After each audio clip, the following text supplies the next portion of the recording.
businessmen, scientists, authors, and even the occasional Nobel laureate. For me, it's been exciting. I hope it's been enjoyable for you. But these, as you know, are tough times, and if this program is going to remain bold, independent, and sometimes even defiant, then I think we need your support. At the end of the day, it's a truism, but editorial independence is best defended by the viewers. So if you would like this program to remain the way it is, forthright, outspoken, and interesting, then would you consider supporting us? All you have to do is to click on the description at the bottom. But more than anything else, I hope you will continue to watch the interview. Your viewership means an awful lot to me.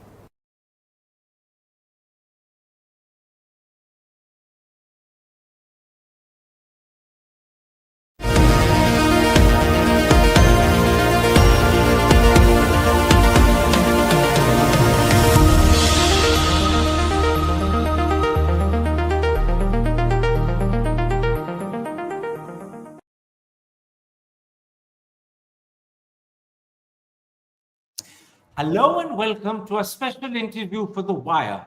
Today we focus on Iran. What is the impact of the 12-day war on the country's leadership, and in particular on Ayatollah Khamenei's control of the country? Will there be a reckoning? Could a struggle to succeed him start? And what about the Iranian people? How do they view their government, their country's isolation from the Western world, and do they fear another wave of the war with Israel?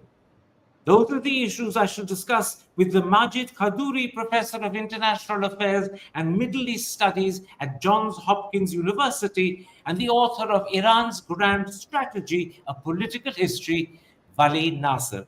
Professor Nasr, I want to focus this interview on the different types of impact on Iran of the 12-day war. Let's start with Iran's nuclear program.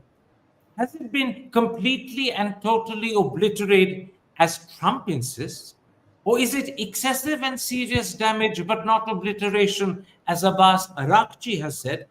Or is it the case, as Ayatollah Khamenei has said, that the strikes did not accomplish anything significant and America gained no achievements? Well, I think both President Trump's and Ayatollah Khamenei's claims are political claims. And that's important because I think both leaders agreed to a ceasefire and do not want to go back to war. But nevertheless, they need to assert that they were not defeated. I mean, in the case of Khamenei and in the case of President Trump, that he really doesn't want to go back to war. And therefore, he's making a claim that Iran's program was completely obliterated.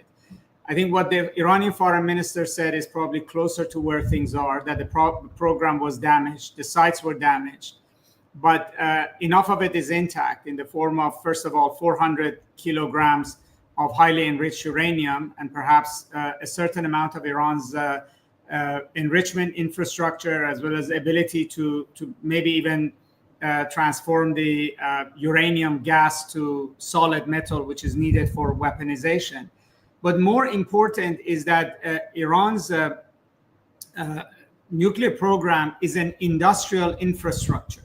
In other words, there are thousands of scientists, engineers, companies that are part of the supply chain of production of material, industrial material, as well as ability to enrich, that can ultimately be reconstituted and rebuilt. It will take time, depending on how much damage was done, but it can be done again. And so the bombing may have stopped in a very crude way Iran's progress, but it will not eliminate it, and perhaps has given now Iran reason to actually want a bomb, which it might have not had before the attacks could happen. Let me pick up on the last part of that answer. As you said, there is a view that the experience of the war will convince the Iranian leadership that the country's true security lies in having a nuclear bomb. Do you personally believe that Iran will be determined to get one now? And could the first step be opting out of the nuclear non-proliferation treaty? Well, I think there was a very strong camp inside Iran's leadership that even before the attacks argued that Iran needs to have the bomb. But I think the prevalent view of the country was that Iran could best use its nuclear program as leverage to get a solid diplomatic deal, which would give it security guarantees that there would not be war with Israel or the United States, but actually would loosen the noose of sanctions around Iran and reduce its isolation. For instance, that it could sell oil to India, it could have India back at the Chabahar facility, or it could do more trade with the Gulf, and potentially also maybe with Europe and the United States itself. There was an argument that Iran's security is best provided through a nuclear deal. The only way you get the United States to the table and get a deal is to have a solid nuclear program that the United States would be motivated to negotiate around. That was the logic in 2015, and it's the logic now. But then Iran has been now attacked by two nuclear armed countries, Israel and the United States. Israel's thesis in going to this war is that Iran has no deterrence because Hezbollah and Syria are gone, and Israel had already damaged Iran's air defenses in the previous exchange of missiles, and that therefore Israel could have run off the Iran skies, could kill Iranian commanders, nuclear scientists, even try to kill the supreme leader, other political leaders. And it was managed to successfully bring the United States into the war, at least to do aerial bombing of nuclear sites. And if you're Iran, you would say, what would deter Israel and the United States from continuing to bomb the country? And what if Israel's military objectives in Iran go beyond the nuclear program? What if Israel's objective is complete degrading of the Iranian state, of the institutions of governance in Iran, economy, infrastructure, ultimately regime change? Some in Iran may believe that Israel is after even not just decapitation of the Islamic Republic, but even disintegration of Iran, as was even an editorial in Jerusalem Post. And so what deterrence does Iran have? Clearly, Hezbollah is no longer a deterrence. Missiles don't necessarily deter Israel. So the ultimate deterrence lies in nuclear capability. And this argument is now becoming stronger, I would say, given that this war happened. And interestingly, it is now gaining popular support in Iran beyond just the base of the regime. I mean, there are people who would say, even among secular people in demonstrations in streets, etc., that we need a bomb. For the reason, it has nothing to do with the regime, it has nothing to do with the Islamic Republic, but Iran as a country, like India as a country, needs to have this capability so that its sovereignty won't be violated the way it was done. And so there is a larger national security argument in Iran now, which this war has greatly impacted. And I think it goes beyond Iran as well, that particularly because the United States itself violated, if you would, rules of NPT that and bombed facilities that were under the safeguards of NPT. These were not hidden sites that you could say were violating NPT. These sites were being monitored by the IAEA under NPT rules, and they were bombed by the United States and Israel. So there might be other countries who also make the same take the same decision. So I do think that we're seeing a crisis of NPT. Now, whether Iran decides to leave it right away, or Iran now creates a dark program in order to rapidly get to a bomb, or that there's still a door for the United States to prevent this through some serious diplomacy, remains to be seen. But tell me, beyond the leadership, how do the Iranian people view the country's nuclear program? In their eyes, is it something that's special and important and which they are proud of? Is it held up as a sort of national treasure? Not in the way that, for instance, it played out in South Asia, I would say. In other words, or it was working out under the Shah when he actually started Iran's nuclear program. I think there was an opinion that this is an industry that we need for our advanced technological development, because you also have to remember that, unlike, for instance, the case of India, Iran's march towards nuclear capability was not announced by a bomb. In other words, it was not that Iran went immediately for full nuclear status as a great power. Its claim was that we're building an industry here, a technological industry. Their arguments were really following the Japan model as opposed to, let's say, India or Israel model.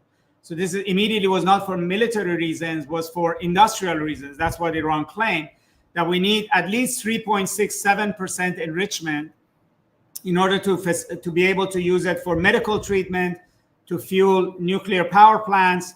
And anyways, this is an industry which is required for Iran's technological economic development. There was an argument in some sectors in Iran that said, well, the cost of this is too high. Why do you need this? It's inviting sanctions. And that was the argument that even people like President Rouhani, without saying it explicitly, were saying, okay, let's use this to negotiate economic relief. We will not abandon nuclear technology, but we will accept serious restrictions to it in order to get economic relief. But now I think the mood has changed, that I think there is a different kind of a political mindset setting in Iran, that look, whether you're pro-regime, pro-Islamic Republic, anti-Islamic Republic, secular, religious, you have to answer this question. How do you defend this country? The argument that we should just slavishly accept, whatever the West says, change our regime, accept whatever peace treaty is handed down, kiss the hand of Israel, kiss the hand of Europe, kiss the hand of the United States. First of all, it can't happen realistically under the Islamic Republic, but I don't think even most Iranians would buy into that. I mean, the issue that Iran was violated, that its territorial integrity was violated, that there's a power in the region that claims that it can own Iran's skies right now, that it can bomb the country at will, just doesn't sit well with Iranians. Regardless of the argument that does exist in Iran, that this is all the fault of the policies that the Islamic Republic has followed over 40 years. But take that as a given, the fact remains that Iran was attacked and its national security is vulnerable. So you address the national security how? By surrender to the West, that's one option, or by coming up with a way that you can actually legitimately defend it, which is the bomb. And that argument is gaining traction, even among the Iranian public. Tell me, what impact has the war had on the Iranian people? Has it changed the way they view their government? Has it changed the way they view Iran's isolation from the Western world? Well, first of all, we're not, as you mentioned in your introduction, we're not done with this war. It's not. This was only chapter 1, because it's like a boxing ring in which Israel, and then with the help of the US, punched Iran hard and at the beginning knocked it down, but were not able to knock it out. And Iran came back and started throwing punches. And, we were in round 3 or 4 where the US said, okay, let's stop fighting right now, right? So contrary to the reports in the West, the Iranians don't see themselves as defeated. They see themselves as having stood up to much greater powers. And in the end, hitting some punches at Israel, which were hard enough to make the Israelis also accept the ceasefire. So their read is the glass is not completely empty, it's half full for them. And for Israel, they believe the glass is not full, it's actually half empty. So that's important, because the psychology, the perceptions are quite important. And they think they scared the United States enough with the damage they did to Haifa and Tel Aviv for Trump to also want a ceasefire. So they don't see themselves completely defeated. But one of the narratives of the war was that if Iran was given a massive punch in the face, you kill these commanders, first of all, the Iranian military would collapse, which it didn't. Secondly, that the Iranian people would rise up and rebel and will come into the streets and the regime would fall. That didn't happen. For varieties of reasons, but one very obvious one was that the Iranians proved to be more patriotic than there are anti-Islamic Republic. That for that segment of the population that is hostile to the Islamic Republic, it nevertheless proved that the love of country matters more. That they were offended that when President Trump or the defense minister of Israel said Tehran should be evacuated. It's like saying Delhi should be evacuated. This is my city. What do you mean evacuated? Evacuated to do what with it? To turn it into Gaza? Well, hell no, right? And that mindset set in. And so instead you had a rally to the flag across the board in Iran. It's sort of a defiance against the country being violated. Now, there is serious debate that, how did we end up where we are, right? Which is the Islamic Republic does bear responsibility for getting Iran into a war situation. But at the same time, there is a belief that now that Israel and the United States don't mean Iran well, that they're not friends, that they're aggressors, that there were a lot of civilians killed in this war, and that their intentions for Iran are not friendly beyond the rhetoric. There is a kind of a sense that Iranians are alone in this, and they only have each other, from the regime to the anti-regime, and that and for the moment at least, the social fabric of the country has pulled together, and that's not actually a sort of Achilles heel of the regime as the United States or Israel might have assumed. The contrary, what you continuously hear is to say that the strategic depth of Iran in this war was its people, right? And that's a realization from the top to the bottom of the society. Now, what do they do with it, Quran, was going to be decisive. In other words, this can come apart, or it can solidify into a new form of nationalism in Iran that will then define the country's future. I'll come to the regime and the impact of the war on the regime and the leadership in a moment's time. Let me ask you one more question about the Iranian people. How concerned would they be with the ease and efficiency with which Israel was able to eliminate as many as 10 leading Iranian generals, maybe 10 more nuclear scientists? How concerned would they be about the extent to which Israel seems to have, I suppose the word penetrated is correct, penetrated the Iranian system? Very concerned. And definitely there is a lot of criticism being made of the regime. In other words, you've been busy suppressing us, filling the prisons with civil rights activists, etc., instead of plugging your intelligence holes. There's no question about that. And there is a sense of massive reaction right now of arrests of suspected saboteurs, intelligence operatives, etc., going on in Iran right now. There is no doubt about that. But the assumption that this embarrassment would actually lead the people to think that the regime is weak and vulnerable, let's rise up, let's bring it down, actually had the other side. In other words, the Iranians, I sense, are both shocked, embarrassed, and offended by this intelligence breach, right? And yes, they hold the government responsible for this breach. They don't see it necessarily as a mark of these guys are weak, let's topple them. They're embarrassed for this degree of penetration. And again, the reaction to this is a bit nationalistic. It's not, there is a segment that would celebrate, particularly outside of Iran, with every embarrassment of the Islamic Republic.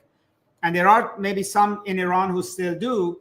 But by and large, I think that the sense is a national security vulnerability exploited by a foreign enemy, which now Israel is seen as an enemy now, very clearly, is a problem for every Iranian. It's not just a problem of the regime. For now, that's the sense. Let's then, against that background, come to what I call the political impact of the war. You said to the Financial Times recently The war broke the republic to the verge of collapse. It's extremely vulnerable. Could you expand on that? Could you tell me what impact it's had on the standing and credibility of the regime? Well, the first thing was that in the first few hours, the regime looked really vulnerable. If you kill the top commanders of any military, Navy, Air Force, intelligence, etc., with ease, and then destroy the air defense systems, you would say that any regime could actually collapse politically, particularly if it had been at war with its own people 2 years earlier, facing a social uprising. And now I think there's still vulnerability, but it's not as vulnerable as it looked at the beginning of the war, partly because the Revolutionary Guards and the military were able to quickly rally and counter the Israeli attacks, in particularly as the war went on much more effectively than before. I think the vulnerability still rests in two things. One is that Iran is obviously does not have deterrence to prevent Israel or the US from resuming the war. Right? It really still is unable to do that. Secondly, is that there is questioning about the wisdom of a confrontational policy with the West. The Iranians stood by their country during the war, are offended by what's happened, but there is going to be a questioning about, was this a prudent strategy to bring us to this point? And how should we handle this point going forward? And how does the regime respond to this criticism? I think is going to decide how vulnerable it is to what might come next. Professor Nasr, when you talk about these questions that are going to be asked, are you also suggesting that within the regime, there could be murmurs of dissent, perhaps from other ayatollahs, perhaps from people in the Revolutionary Guard? In other words, is there a reckoning of some sort that is likely to happen or may have started? Well, first of all, and this is the theme of my book, Iran is not a theocracy. This is actually a mistake the West makes. Iran is a national security state. Even Ayatollah Khamenei has a turban on his head, but I would say that even he doesn't look at himself as primarily as an Ayatollah, but as Iran's chief, commander-in-chief of Iran's military forces engaged in a long war with the United States. That's how he sees himself. And Iran is not a state that actually the Islamic Revolution created. What you see in front of you is a state that 40 years of war with the United States has created. This is a national security state. It has a national security mindset, and the primary decisions are all around national security sets of issues. Within the system, there are, and Iran is not like Saddam's Iraq, is not a one-man state. It's not even like Saudi Arabia. You would say MBS is everything. It is a state that has multiple centers of power. That yes, Khamenei has the last word, but he also has to balance varieties of factions and political alliances, etc. There are those who believe that in the past he was too intransigent and too uncompromising, and perhaps underestimated where we might end up in this war, or they might question Iran's decision-making during after October 7th attacks and during the Gaza war, for instance, with allowing Hezbollah and Houthis become so directly involved in the war and then leading to the collapse of Hezbollah. But the key decision makers are much more closer to Khamenei's own way of thinking about national security. There is deep distrust of the United States because Iran signed a nuclear deal and the US walked away from it. Because Iran was engaged in a diplomatic process which hadn't ended yet when Israel attacked. So there is there is not a questioning of why didn't you do more with the US. The Iranian sense is that they were cheated on once and they were cheated again, and why didn't you protect things better? But I think the debate is not about the past, Karan. The debate is about the future. It's about where do we go from here on. Do we go nuclear or do we give diplomacy another chance? Is the best way to protect Iran is to get a solid deal with the United States a part of which, as Iran's foreign minister has suggested, has to include a firm guarantee of cessation of hostilities. In other words, there can be a nuclear deal with the US if Israel is going to attack Iran or the US is going to attack Iran. That's just not feasible. So any kind of nuclear negotiations has to be premised on that it would also guarantee cessation of hostilities, and then would loosen economic pressure on Iran, which is something the Iranian people want. And so there is this argument there that should we try this? And the argument that we should just go for a bomb. There's a serious argument inside of Iran is what kind of a strategy would guarantee the continuity of the bond that has been created between the people and the state during these past 12 days of war. And so the key question out there is about the war has happened. It is a very important war. It is the first time Iran has been attacked in a war since 1980, Iraqi invasion of Iran. What does the country do from this point forward? And what new strategy does it need? And that debate is intense. And the debate is even among Revolutionary Guard commanders, because they're not robots in the sense of, oh, we just have to fight America till we all die. That's not the way they think. The way they think is that they have a national security responsibility to defend the country. And they see Israel and the US as an enemy. So what is the mix of strategies that they have to adopt in order to ensure that? And there's going to be serious debate around that. Let me pick up on what you said. The debate is not about the past, it's about the future. And in a sense, you echoed that when you spoke to the Financial Times and said, even if it survives in name, it's not going to be the same regime. And Masoud Pezeshkian, the president of the country, has said that this is a golden opportunity for change. What sort of changes do you see on the horizon in the way the regime is structured, in the authority of the Ayatollah? Would it be a softer, more gentler regime to its people compared to the way it's been earlier? I think that's where the most important change will come. That it has to be, that if it, that I think the realization will be that the biggest surprise and the biggest gift they had in these 12 days is that the Iranian people rallied behind them during the war. That there was no Achilles heel of Iranian people in this war, which is what Israel and the United States thought might happen. That the regime would be significantly weakened if it was in a pincer strike by its own people and Israeli Air Force at the same time. That didn't happen. They need the Iranian people. I think the realization is that they cannot continue this fight with Israel and America if the Iranian people are not with them. And so the question is, what do they do to create a much better relationship between the people and the state? There has to be a new social contract, if I would say, around cultural issues, around economic issues, around demands of the people. And if the Ayatollah does not allow that to happen, then that's one strategy, which I think will make Iran far more vulnerable. But if he allows that to happen, then the system has to change. It has to be much more inclusive of the people. It has to be more around nationalism rather than around religious ideology. And those changes inevitably will change the country. And secondly, one of the demands of the people is also economic relief.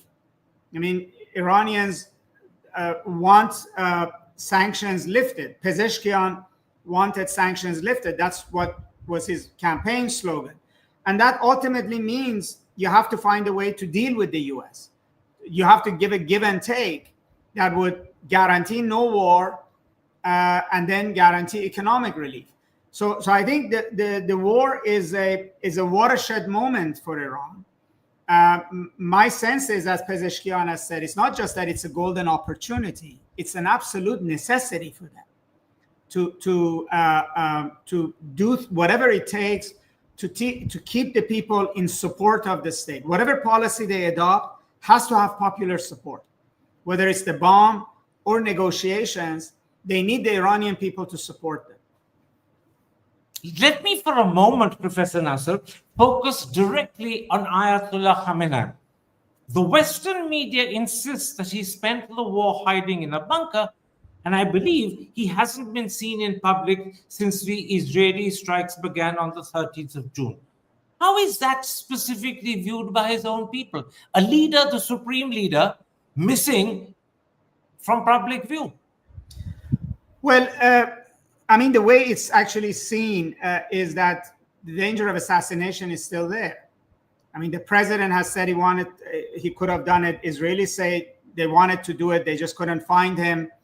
And aside from him, even the other major commanders of IRGC are not in public.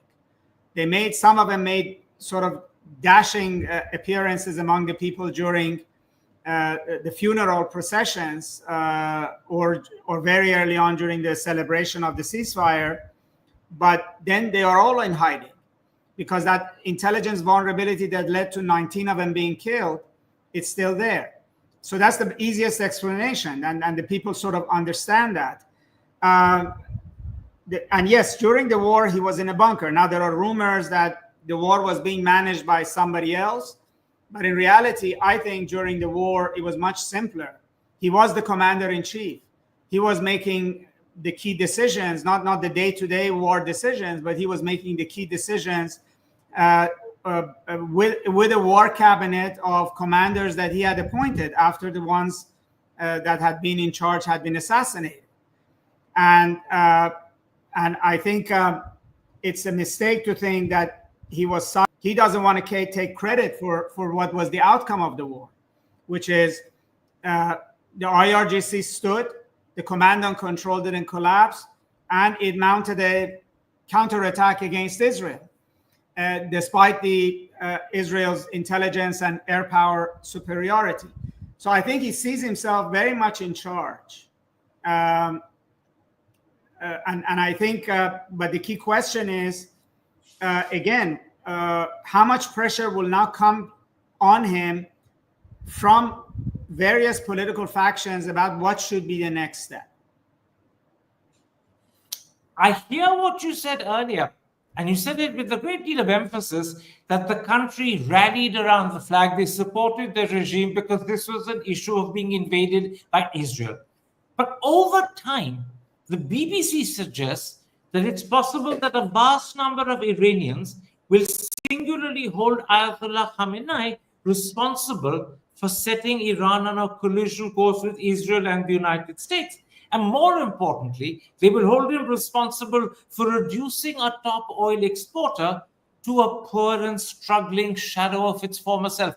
That's exactly a quotation from the BBC. Do you think over time that will happen, or is that an exaggeration? No, that's already there. I think the problem with this kind of analysis BBC does is that it sees it as either or.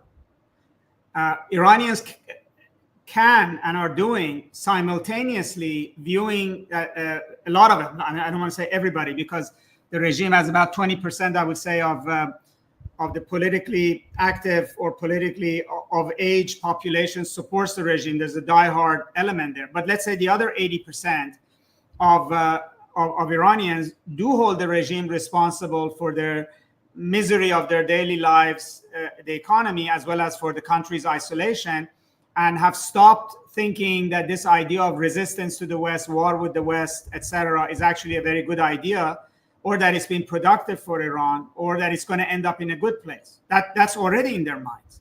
But at the same time, they refuse to be party to Israel and America's war on Iran.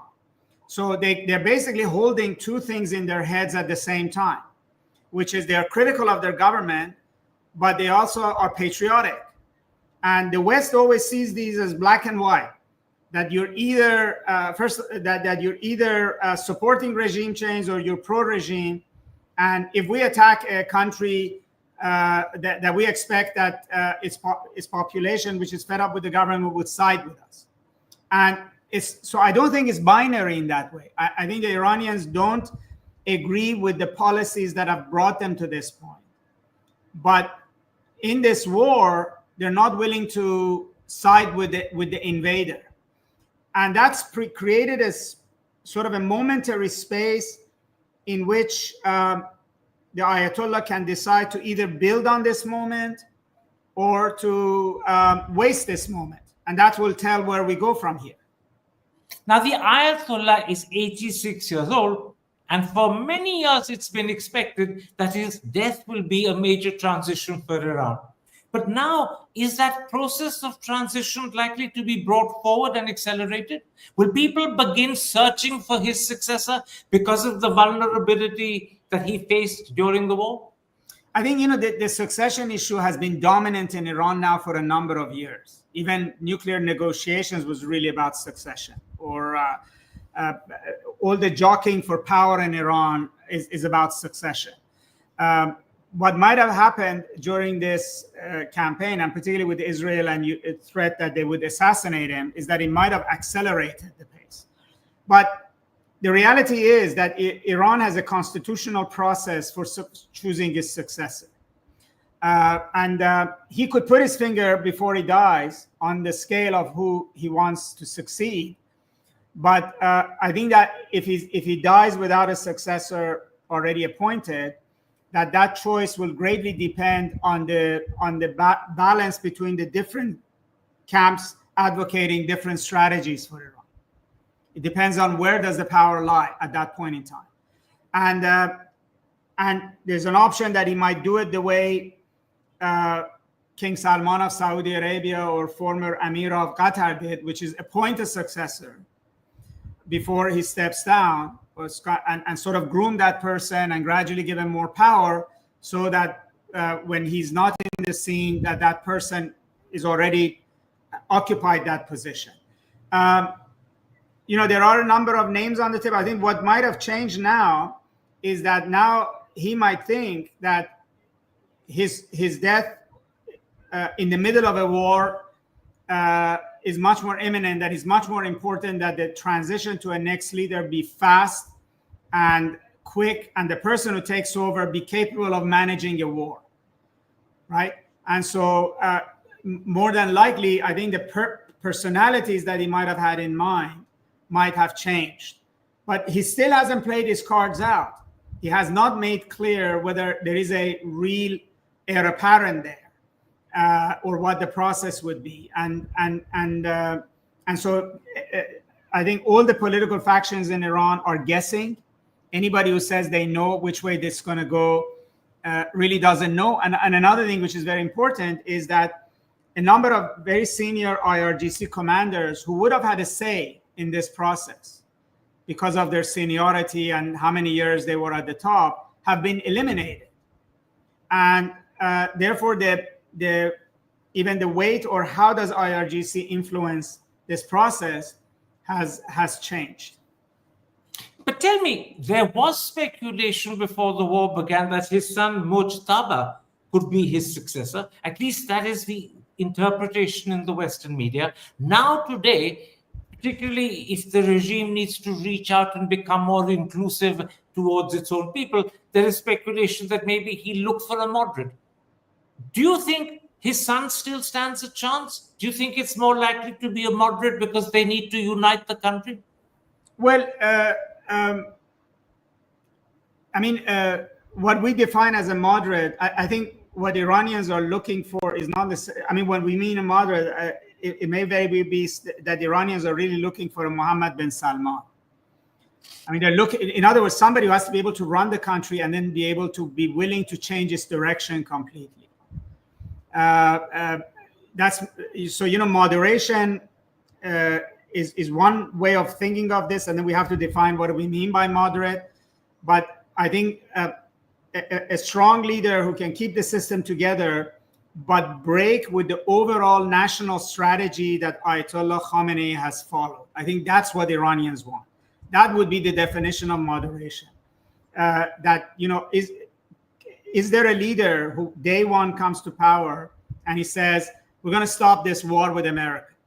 We're going to stop this policy of resistance. We're going to move in a different direction, right? We're going to pay attention to economic development. We're going to realign things. We're going to marginalize people who are supportive of continuous war.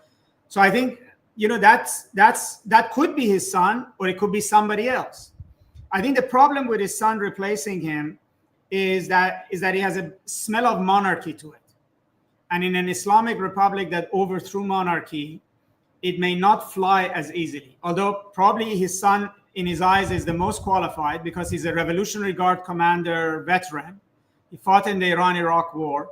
After the war, he went to seminary and became a bona fide cleric. And then he's been sitting outside of his father's office for close to 4 decades with hand in everything from government, intelligence, military. Nobody is in better command of statecraft in Iran than probably he is, but he doesn't have a public profile. Iranians don't know him, and they see him as basically his father's son, not as a person who's gained his own independent standing with them. So he may be in play, or he may not be the immediate person who rises. There may be somebody who comes and he will follow him. So all kinds of scenarios might be out there, but I think that the larger issue is not who the person is, but whether that choice will signal a drastic change in direction in Iran, and that person would be capable and willing to actually play the role Sadat did after Nasser, or Gorbachev did after Brezhnev, or Deng Xiaoping did in China. That is a regime changer in the sense of redirecting where things go. I think Iran is primed for that, and this war may push further in that direction. And I think there might be even support for that within the Revolutionary Guards. Elements of the Revolutionary Guards may support that, but that's where things are. My very last question, Professor Nasr. People listening to your interview will have realized that there are multiple question marks over Iran: political, domestic, international, military, nuclear. And then there's this whole question of how do you reach out to the people and make the country more inclusive. Look down the road for me. What do you see as the future over the next 6 months? Turmoil, confusion, indecision? Or do you think things will play out fairly smoothly? First of all, it depends on whether war resumes or not, right? Because that will have its own dictate, or if negotiations are ongoing. I think Iran is very much on a fast track to repair as much of the war damage as possible to its military, to its missiles. Wants to replenish its missiles. It needs to try to find a way to build air defense systems. It basically, there is obviously very clarity that you need to shore up your defenses. Otherwise, you're going to be in a worse position in the next round of the war. Make sure you deal with intelligence sets of issues. Where things are a bit more difficult is how do you manage domestic politics, government, etc. I mean, one way of maybe Indian listeners would appreciate this. I mean, Iran, from the outside, people think of it as a sort of a very rigid authoritarian system. But the state is very complex and complicated. And so is Iranian society. It's almost like India, in a way. Not quite as open and as big, etc., but in the sense that it is not as easy to turn it around. You could have lofty ideas about you could do this and you could do that, but there are different factions. There are billionaires here. There are bureaucrats there. There is Revolutionary Guards here. There's different kinds of alliances that crisscross society. And, that kind of a turning on a dime, like you saw in Saudi Arabia when Mohammed bin Salman came, is not possible in Iran. So, there's going to be a lot of debate. There's going to be a lot of discussion. Iran's government, it's its own thing. The government in Iran, even itself, in a very peculiar way, is an alliance of different political factions who hold different ministries, different portfolios. They don't always listen to Pezeshkian because they have their own independent space of power. You have the parliament, which is in the hands of the sort of ultra-conservatives, which sings its own tune. You have the military forces, Revolutionary Guards, which sit outside of the system. You have the judiciary, which is not responsive to the government. And then you have the supreme leader level. And then you have all of these foundations, institutions, economic entities, economic interests, which are not under the government's control. So yes, the supreme leader, is kind of like a shepherd also. Yes, he takes the country in a different direction, but is also herding sheep and cattle, which takes a lot of time to get them all walking the same way. And so I'm not expecting rapid change in the sense of political transition, but I think the pressure of the war is facilitating kinds of conversations that was not possible before the war about the direction of the country. Professor Nasr, I'm deeply grateful for your understanding and insight into what's happening in Iran. I hope my countrymen will have learned considerably from what you've just said. Thank you very much for the time you've given me. Take care and stay safe. Thank you very much. Good speaking with you. Hi, I'm Karan Thapar. Over the last few years, I hope you've been watching my program, The Interview on the Wire. During that period, I've interviewed doctors, politicians, businessmen, scientists, authors, and even the occasional Nobel laureate. For me, it's been exciting. I hope it's been enjoyable for you. But these, as you know, are tough times, and if this program is going to remain bold, independent, and sometimes even defiant, then I think we need your support. At the end of the day, it's a truism, but editorial independence is best defended by the viewers. So if you would like this program to remain the way it is, forthright, outspoken, and interesting, then would you consider supporting us? All you have to do is to click on the description at the bottom. But more than anything else, I hope you will continue to watch The Interview. Your viewership means an awful lot to me.